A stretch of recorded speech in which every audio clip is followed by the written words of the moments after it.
Morgan Bassichis is this season's winner for Best Solo Performance. He dazzles and delights us and spins us around and around in a dizzying star turn in his beautiful and moving play, Can I Be Frank? Did anyone ever see Can I Be Frank? Okay. At every moment, I was just startled and overwhelmed by this play and this performance. In this thrilling production, Bassichis summons and channels a powerful voice from the past, Frank Maya. The trailblazing gay comedian, musician, and performance artist who died of complications of AIDS in 1985, just a few months before the drugs that could have saved his life became available. Can I Be Frank asks if Morgan, antic, timid, and by their own account, maybe slightly neurotic, they say, can bring us Frank Maya, a brash, macho, confrontational figure, and reclaim Maya's legacy and his importance for queer history in the process. And the answer to that question is, you bet. Bassichis gives us the answer in all of its complex reality, working from Maya's original material while constantly interrupting, second-guessing, and reframing it.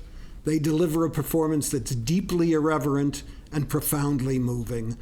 A hilariously unstable, sometimes antagonistic conversation across the generations that honors a lost era of queer performance and celebrates its artistry, its comedy, and its chutzpah, while reminding us to hold fast to our rage about what was destroyed by the AIDS epidemic and the way it was ignored. Bassichis ricochets between vanity and vulnerability, absurdity and grief in a performance that's filled with laughter and heartbreak. It's both riotously funny and righteously furious, which is just the thing for the moment we're in right now. And that's why we're honoring the performer and author of Can I Be Frank, a glorious act of remembrance that insists that the past is not gone as long as someone is still making a scene about it. So please help me welcome the audacious, the virtuosic, the astonishing, and the charming Morgan Bassichis.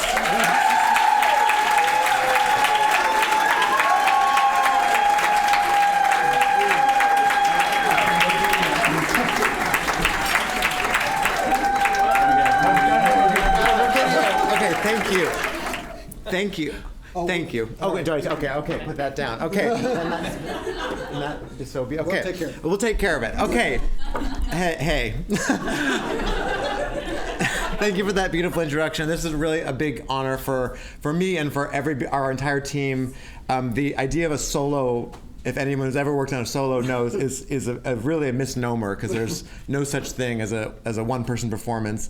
And I think that feels particularly true with this show, because it really is a duet with, as you mentioned, this incredible legendary performer named Frank Maya, who was a comedian and performance artist and musician who died of AIDS in 1995. A dear friend, Julie Halston, so I'm very honored to be in the room with you.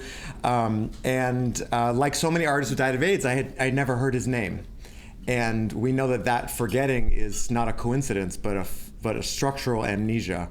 And so it has been a real gift to get to learn about this figure. And I, first of all, want to just thank his loved ones and friends and family and collaborators who've been so generous with me over the past couple of years to share their stories and memories about Frank, and also about the scene of downtown East Village performance art that enabled him and enabled me and so many other artists.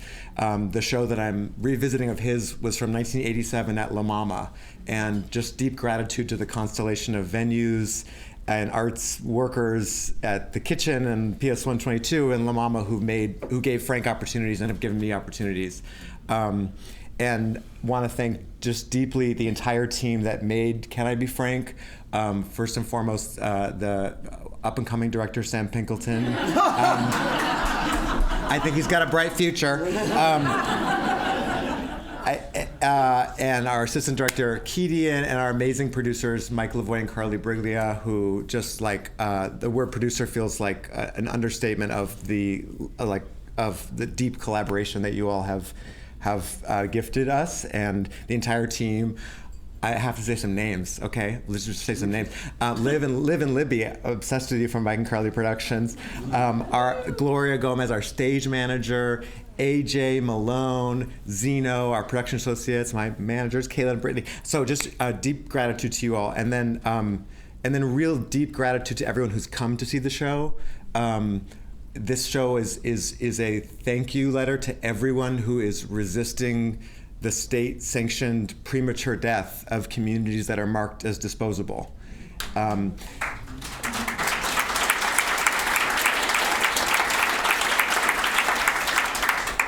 First and foremost, that includes long-term survivors of HIV and AIDS, and those who are insisting that we not forget the legacies of artists who died of HIV and AIDS, including particularly the organization Visual AIDS, who's been so important to make sure that what is remembered lives.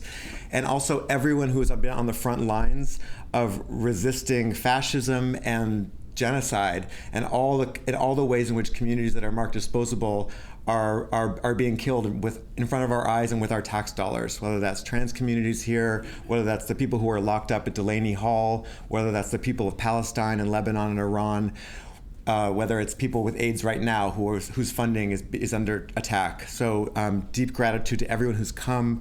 I think there's a place for all of us in resisting and in surviving, and I'm deeply grateful for this community of artists for welcoming us and honoring us. Thank you so much.